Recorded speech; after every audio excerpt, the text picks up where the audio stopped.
Hola, buenas tardes a todos y a todas. Les damos la bienvenida a esta intervención, video intervención de Osvaldo Saidó, dentro del programa de este congreso que se llama Estados de ánimo de la salud mental. Eh, Entre los participantes que ya hemos recibido y que vamos a ir recibiendo, hay médicos psicoanalistas, otro tipo de profesional del campo de la salud mental, hay artistas también, un poco para dar cuenta de esa heterogeneidad de la cantidad de personas y de perfiles distintos, de subjetividades distintas que participan en las tareas de cuidado, en las tareas de contención, en todo el compendio de vínculos que se dan en el campo de la salud mental. Un campo muy abierto precisamente a cuerpos extraños, a encuentros desorganizadores, donde el arte tiene un papel importante, pero no en su sentido arte terapéutico. Sería más bien el arte en un sentido desconocido, por determinar el arte como algo de lo que apenas podemos contar antes de que pase. Em, Después de los años 50, 60, ese continuo de la salud mental termina de tomar forma, en expansión siempre, ampliando un poco su campo de actuación, incorporando lo grupal, incorporando lo comunitario, haciendo clínica no solo con lo consciente o no solo desde lo neurótico, sino incorporando también perspectivas más esquizo, más productivas en cuanto al acercamiento al inconsciente.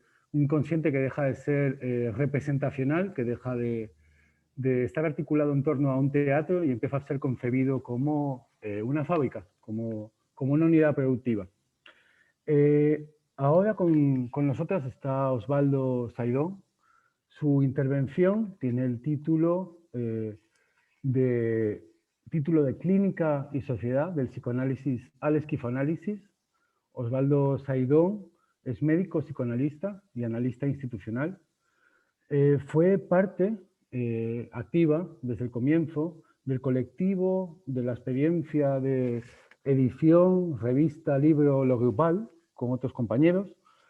Entre sus publicaciones destaca Clínica y Sociedad, Esquizoanálisis. Actualmente da clases y trabaja con grupos. Esa otra teoría del inconsciente es muy importante en su práctica. Un inconsciente, como decía antes, de corte productivo y maquínico, más que una imagen o una representación. En su trayectoria, la salud pública tiene un lugar también muy importante, igual que la política, y las prácticas micropolíticas, como se ha conocido desde los años 80 a partir del desarrollo de Solly Rolnick y de Félix Guattari, a una política de lo sensible, una política que no es la de los partidos y lo de los grandes grupos, sino una política molecular. Sin más, le voy a dar la palabra a Osvaldo, vamos a escuchar su intervención y a continuación le voy a hacer unas preguntas para continuar con su presentación. Gracias. Bueno, gracias. Últimamente hemos realizado una serie de cursos y de experiencias a la que les hemos dado el nombre de clínica ampliada. Me gusta ese término lo trajo a consideración en esta revista que citaba recién Alfredo, Juan Carlos de Brasi, que fue uno de los fundadores y de los redactores de lo grupal.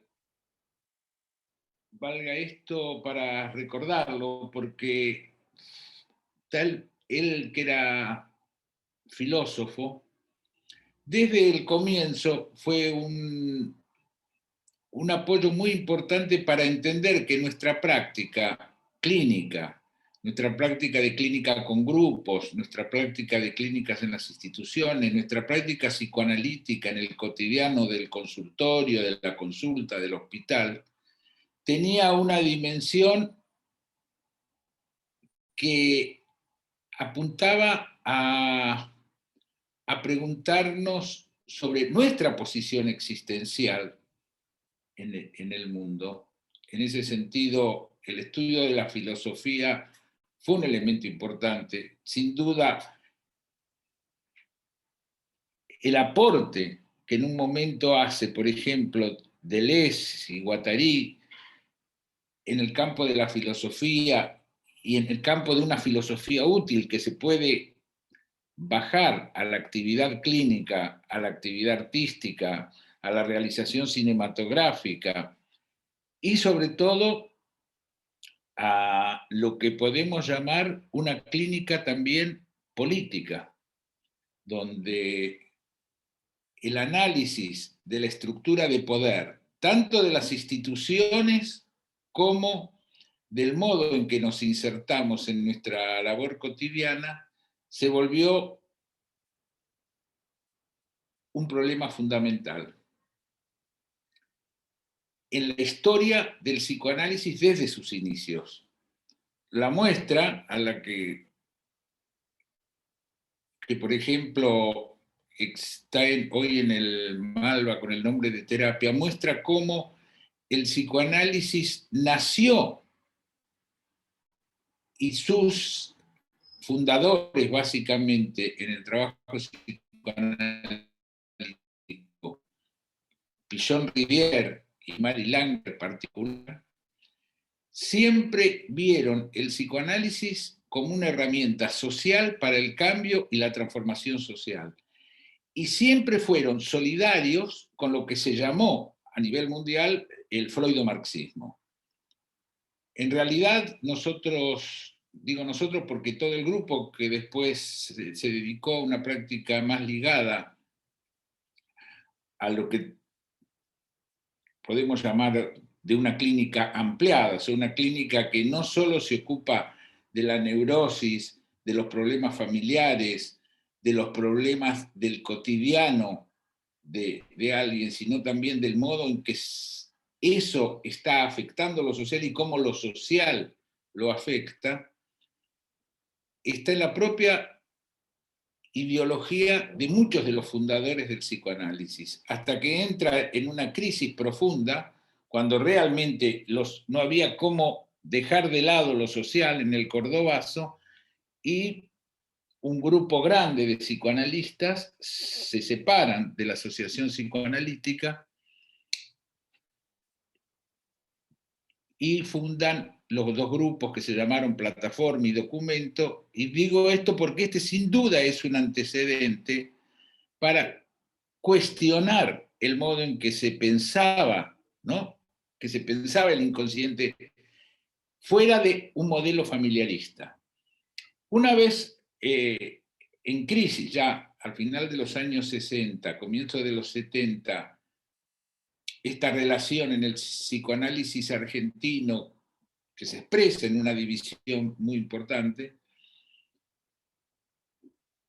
prácticamente los didactas, o muchos de los didactas, entre otros Marie Langer, García, Rafael Paz, varios psicoanalistas, Pavlovsky, arrastran detrás de ello una serie de jóvenes entre los que creo que me encontré en aquel momento, y pudimos acompañar esta trayectoria que les describiría en pocas palabras. Lo de esquizoanálisis viene porque en ese momento nos encontramos con el Anti-Edipo de Deleuze y Guattari, que fue un modo de pensar paralelamente algunas concepciones que venían del freudomarxismo, que venían de la articulación que se trataba de hacer entre el materialismo histórico y el psicoanálisis, para pensar lo social, pero también para pensar la propia clínica, de las cuales, por decir, los dos derivados más importantes de esa corriente los estructuralistas, por un lado, y Althusser era el que un poco fundaba la cosa, hizo que Deleuze nos permitiera una línea de desvío, de pensar conceptualmente otras cosas, otras cuestiones, Pero fundamentalmente esto que vos decías, Alfredo, ¿no? O sea, la idea de no reducir la comprensión del mundo psíquico, la comprensión del inconsciente, a una estructura preformada, a un lenguaje preexistente. O sea, se inauguraba lo que después le dieron el nombre, que me parece un lindo nombre, de paradigma estético dentro de nuestra clínica también. O sea, un paradigma creacionista, ¿no? Un lugar donde podíamos experimentar con mayor libertad, pero con la potencia conceptual que nos daba toda una trayectoria filosófica que fundamentalmente Deleuze nos aportaba. Por eso es la importancia que le damos. Y entonces encontramos que nuestro psicoanálisis era espinosista a veces, era nietzscheano otras, era freudiano en otras, por decirlo así, era Marcuse, ¿sí? Hoy día muchas corrientes de las que somos muy amigos y que intercambiamos es el propio Ferenczi, ¿sí? Era ferenciano, que es un psicoanalista que trajo toda una idea diferente de lo que es la contratransferencia y la implicación del terapeuta. O sea, salimos de un binomio que hasta ese momento existía entre los psicoanalistas, que era o eras kleiniano o después eras lacaniano. Y no somos ni kleinianos ni lacanianos, pero también cuando nos interesa y cuando nos gusta, obviamente hay muchísimos aportes de ellos que los tenemos incluidos también en nuestra formación. Esto para decir que con este bagaje fuimos viendo en la grupalidad, en los grupos, esto que hablamos, o sea, con este bagaje me parece que hoy podemos hablar de una clínica ampliada, en el doble sentido, en el sentido de ampliar nuestra actividad del paciente individual al grupo, del grupo a la comunidad, pero también de la comunidad al análisis político. Con esto me recuerdo que este título que ustedes le dieron medio de parodia, estado de ánimo, el propio de Brasia, el que cité, ya decía eso. Decía que el psicoanálisis ha tenido tanto desarrollo en la Argentina, que fue una de las catedrales psicoanalíticas en un momento, porque el Estado argentino es más que un Estado político, es un estado de ánimo. Está la preponderancia, y valga esto para esta especie de discusión o de gran teatralidad, mala teatralidad, ¿no? Un teatro de comedias un poco decadente que hoy muestra, por ejemplo, la televisión argentina en la discusión entre los políticos, que importa más el estado de ánimo que están que el pensamiento que tienen alrededor del poder y de la construcción del poder, como le correspondería a un político, ¿no? Bueno, dicho esto,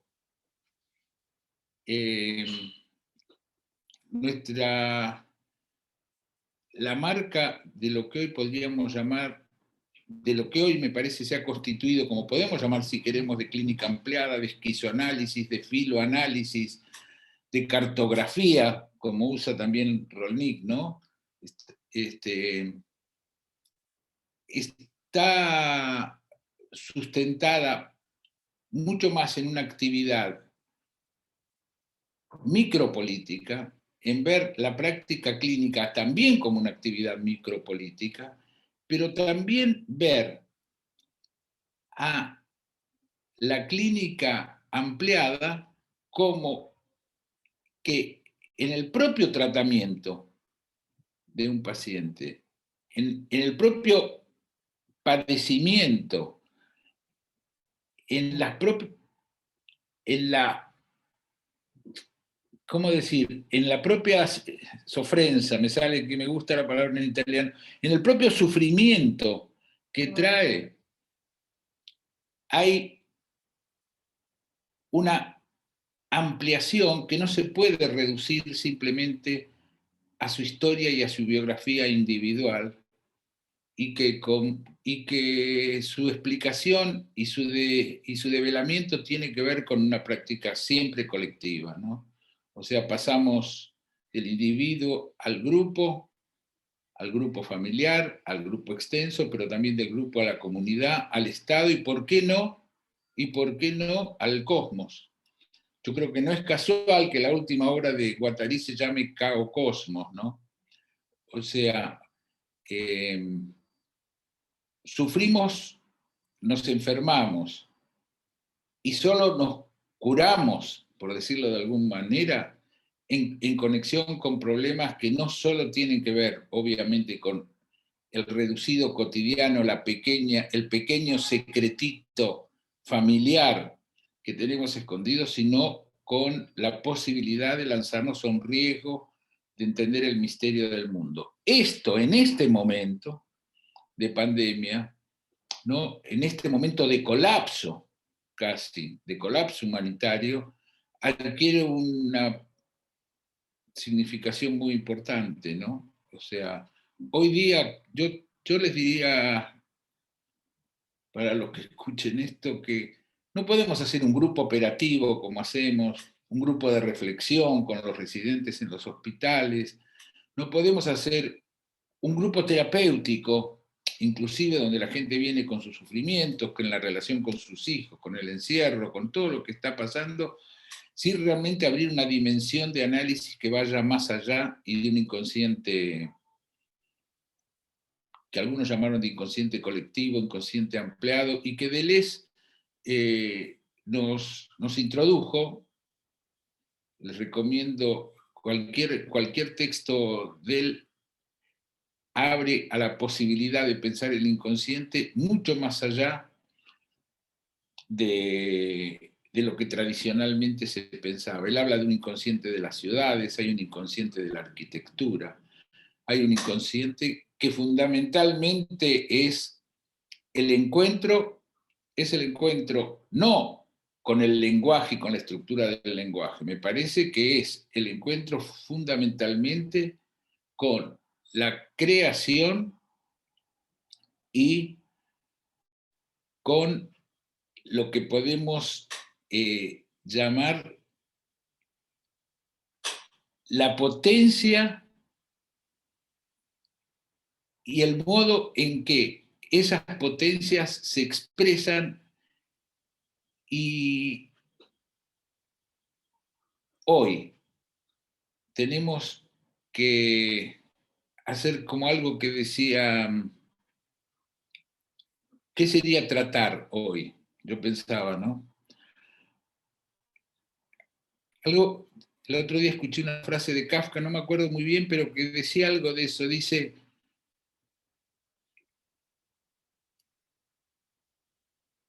si no tenemos nada que aportar a una posibilidad de seante, a una posibilidad de esperanza, de esperanza no sería la palabra, a una posibilidad de que algo, que algún riesgo, que alguna aventura existencial podemos realizar, mejor quedarnos en silencio. Entonces, el silencio de que tanto se habla en el psicoanálisis, la importancia de escuchar es la importancia esa, de dejar expresar a una potencia del inconsciente que el psicoanálisis tradicional, en muchos casos, no solo el psicoanálisis tradicional, sino muchas de las prácticas terapéuticas, al ser tan adaptacionistas, al hacer preponderar tanto el principio conservador, el principio de realidad, sobre la potencia de lo imaginario y de lo creativo, solamente han contribuido a esta especie de depresión social que hoy tenemos instalada producto, bueno, de algo que últimamente nos gusta mucho seguir a los chilenos, ¿no? Que lo resumieron muy bien en una consigna, sobre todo las feministas chilenas salieron con una consigna en Chile que dice, no es depresión, es capitalismo. Y con eso hicieron estallar prácticamente en un país que parecía entregado absolutamente a, a la pasividad, pareciera, a la pasividad que origina en las masas este neoliberalismo, hicieron estallar esta situación mostrando que tenemos que develar en toda la amplitud las fuerzas que hacen que la vida sea más triste y menos potente, ¿no? Y entonces, ¿qué hicimos? Algo muy simple. Por ejemplo, con los grupos dijimos, bueno, ¿cómo hacer que los encuentros sean encuentros potenciadores, sean encuentros predominantemente alegres, no sean encuentros tristes, como decía Spinoza, no sean encuentros que nos descomponen, ¿no? Y para una notita un poco actual, a mí me parece que, por ejemplo, estas fiestitas que se hacen para evitar la pandemia y que traen contagios, estas fiestas clandestinas, son el típico ejemplo de lo que es un encuentro triste. La gente solo se descompone, solo repite, solo ve lo que ya está, lo que ya está para ser visto. O sea, van en búsqueda de encuentros tristes. Y la pregunta es, ¿cuál sería lo contrario? O otra cosa, ¿cuál sería el encuentro alegre? No lo sabemos. No lo sabemos hasta que no lo hacemos. Es el principio de inmanencia, ¿no? El inconsciente no actúa, no trae ninguna trascendencia, es la pura inmanencia. Es solo en la realización del propio encuentro que vamos a percibir si los cuerpos se alegran y se componen como en un buen cuadro, en una buena pintura y sobre todo, sobre todo poéticamente, ¿no? Y eso, el gran desafío nuestro es por eso, cómo bajamos eso a nuestra clínica y a nuestro trabajo clínico de todos los días. Si no hubiésemos hecho esto, y esto me parece que es fundamental, yo lo repito mucho a los muchachos y a las muchachas en psiquiatría y en psicología, si no hubiésemos hecho yo les digo, si ustedes no hacen este camino, con estos autores, con otros, con estas concepciones otros, pero no hacen este camino, la verdad que dedicarse a estas carreras es un bodrio. Bueno, eso era un poco, no quisiera tampoco extenderme tanto, esto es como una conversación para ver y revisar un poco cómo nos encontramos nosotros en este momento, que no es fácil, ¿no? Bueno, Alfredo, decime qué pensás vos también de todo esto, porque vos también estás metido Ahí en volví, este Osvaldo. lío, en este lío que seguimos armando a pesar de que los años pasan, ¿no? Está muy lindo eso en la exposición esta de terapia. Yo veía Pichon Rivière, por ejemplo, yo particularmente fui alumno y tuve la oportunidad de estar con él en los años que enseñaba en la escuela y, y hoy estamos redescubriendo una potencia en esa idea de ligar desde el comienzo el inconsciente con lo social. Bueno. Muchísimas gracias, lo primero, por la excelsa intervención. Me da ya casi vergüenza preguntar después de escucharte, porque nada, muy bien expresado lo que sería el esquizoanálisis, que era una de las preguntas que teníamos. ¿Qué es esa línea derivada del psicoanálisis, esquizoanálisis? Bueno, esa sería, no sé si te atreves a hacer una definición, porque justamente el esquizoanálisis se caracteriza por no tener escuela, por ser algo que está en contra de lo escolar, algo que no se puede transmitir más que por la experiencia. No es un kiosco, en definitiva, el esquifoanálisis, no hay maestros del esquifoanálisis. Es todo muy difuso, ¿no? Es una ciencia infusa, difusa. Esa sería como una primera pregunta, si te atreves con la práctica, con tu práctica, a explicar un poco qué es el esquifoanálisis. Y luego otra pregunta, otra cuestión más bien, como bien explicaste, la potencia no es el poder. El poder y la potencia son dos cosas distintas. ¿Cómo se hace clínica en momentos en los cuales el poder complica la vida de las personas? La dictadura, regímenes totalitarios que atentan contra la vida y contra los derechos de las personas, ¿no? ¿Cómo la clínica puede responder también, a veces clandestinamente incluso, sospecho, a ese tipo de situaciones existenciales? Y una última, ya te tiro tres temas para ver el que quieras tomar y continuar. Los 70 y los 80 son una época de experimentación radical, de plasticidad, de creación, de conceptos y de entornos más habitables, más respirables para vivir. Eh, Hoy, y no solo por la pandemia, vivimos una situación bastante irrespirable, ecológica incluso. El aire está contaminado, está cada vez más difícil respirar. La clínica, ¿qué respuesta ecológica tendría? Ecológica por esta especie de comunión entre los vivientes, entre lo vivo, lo no vivo, lo humano, lo no humano. Antes hablaste del último Guattari, del Guattari de la caosmosis. ¿Dónde estaría la clínica frente a esa hoy amenaza de colapso del mundo? Vamos a empezar por el final. El mundo ya colapsó. O sea, estamos viendo, el mundo colapsó. O sea, gran parte, hoy me confirmaban un dato bastante impactante, que es que el Amazonas, entre el Amazonas y los incendios forestales de la costa del Pacífico en los Estados Unidos, producto del recalentamiento, se ha invertido la relación entre oxígeno y carbono. O sea, hoy se produce más carbono que el oxígeno que producía el Amazonas como pulmón del planeta. O sea, ya esto lo han hecho colapsar. Entonces, el tema es cómo vivimos hoy en esta situación de colapso, ¿no? Reconociendo, sin entrar en una posición apocalíptica, en lo ideológico, en lo vivencial, pero tampoco en un negacionismo de lo que realmente está pasando. Dicho esto, la pregunta que sería, bueno, ¿qué es el esquizoanálisis? El esquizoanálisis le decimos que es una ciencia del devenir. O sea que no podemos definirlo porque está deviniendo todo el tiempo.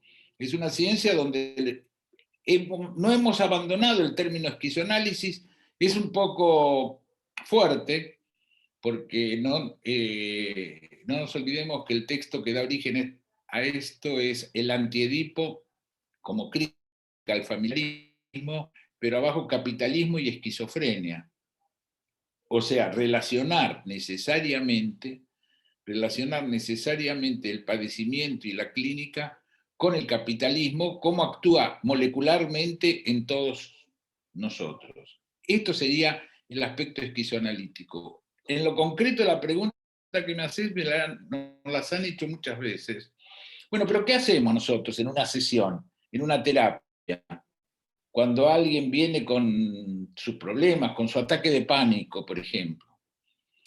Hacemos el dispositivo, yo particularmente hago el mismo que hacía cuando era un joven psicoanalista empezando a trabajar, o un joven en psicología social.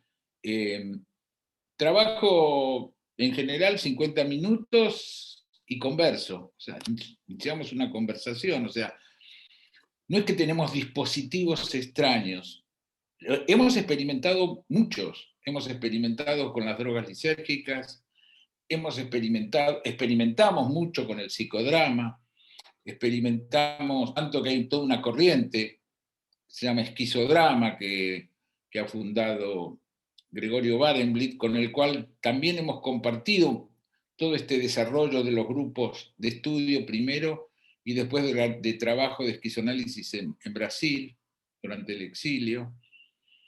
hemos encontrado ahí un espacio de desarrollo muy interesante. ¿Y dónde buscar? O sea, el esquizoanálisis es un modo de escuchar, un modo de relacionarnos y un modo de poner siempre en cuestión, por eso lo hemos vinculado mucho al trabajo institucional, la cuestión del poder. Esto vos mismo que decías, ¿no? No el, el no confundir, no confundir la potencia con el poder y no confundir el poder político con el poder deseante que se puede habilitar en diferentes situaciones, en diferentes momentos de la existencia.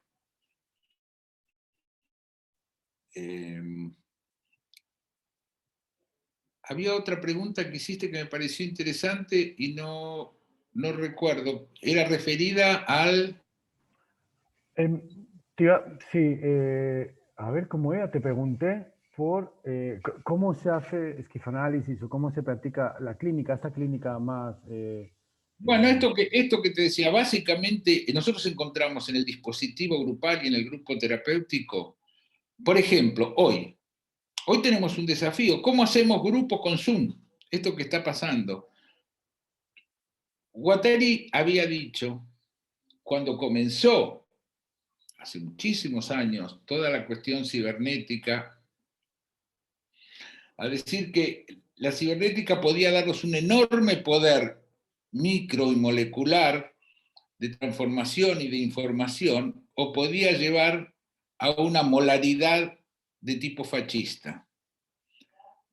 Estamos ante el triunfo descarnado de esta segunda situación, ¿no? O sea, hoy mismo, no sé cuántos millones de fake news están circulando en el planeta sobre Cuba, tratando de, otra vez, con un intento ahora mucho más ligado a la conciencia de la gente, de desestabilizar y de mostrar a Cuba como una dictadura o agitar el fantasma del comunismo, bueno, toda esta basura de las fake news que se producen, pero que apuntan que a un pensamiento único, hegemónico, es decir, todo lo que no sea este modo de conducir el poder en manos de las corporaciones económicas debe ser desterrado del planeta. Si para eso tenemos que, y vamos a aterrorizar a todos, si es necesario, porque así se sabe que funciona el mundo. Por ejemplo, el problema de la punición, del castigo, para darte un ejemplo de cómo trabajamos, ¿no? Foucault fue muy importante para nosotros porque nos mostró que no es que, como pensaba el psicoanálisis y como piensa cierto pensamiento estructuralista psicoanalítico, que es la ley lo que organiza la relación con la ley, lo que organiza el deseo. No es la ley. Primero está la punición, primero está el castigo, primero está aterrorizar a los jóvenes chilenos tirándole balas en los ojos para que no salgan a movilizarse. Y después, producto de eso, viene la ley que vamos a ver si se castiga o no se castiga, lo que va a pasar con los oficiales que tiraron las balas, etc. Pero fue fundamental primero castigar, para aterrorizar, para dar miedo, para que la gente realmente sienta culpa en función de su deseo de vivir de otra manera, porque lo que se estaba fundando era nada menos que la posibilidad de vivir de otro deseo. La revuelta chilena es un ejemplo extraordinario del poder deseante, no solo del poder constituyente, del poder deseante, cómo pudieron resistir a pesar de ese terror que se quiso imponer.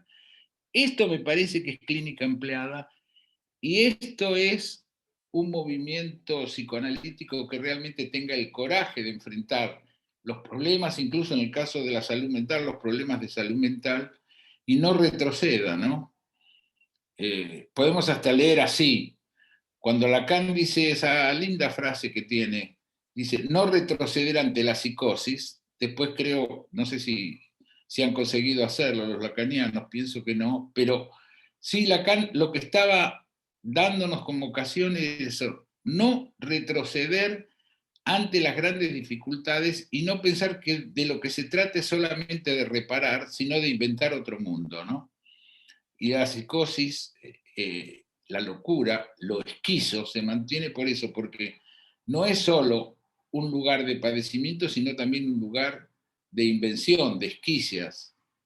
Y por eso mantenemos un poco el nombre de esquizoanálisis. Y las técnicas que usamos pueden ser muchas, podemos experimentar muchas, pero no está ahí la cuestión. La cuestión está en la posición que adoptamos en relación a la producción de subjetividad, ¿no? A cómo se produce subjetividad. Por eso el siglo XXI, como decía Foucault, es deleuziano. Osvaldo, te agradezco muchísimo tu intervención. Vamos a continuar con la programación de este congreso, con esta idea de fondo, ¿no? De la clínica y la alegría, con la clínica, esa llamada spinoziana, ¿no? A otro tipo de clínica que no repare, sino que invente mundo, que es ahora muy importante además toda la cuestión reparativa que está en el centro, esta política de los cuidados, esta llamada a cuidarnos, que muchas veces no está asociada a la necesidad pulsional de inventar un mundo. Me parece que es como un buen cierre. De nuevo, te agradezco muchísimo tu intervención y nada, les invito a seguir con el programa de este congreso, Estados de Ánimo de la Salud Mental. Un placer, un abrazo. Chao, chao. Un gusto. Chao, gente. Hasta la próxima.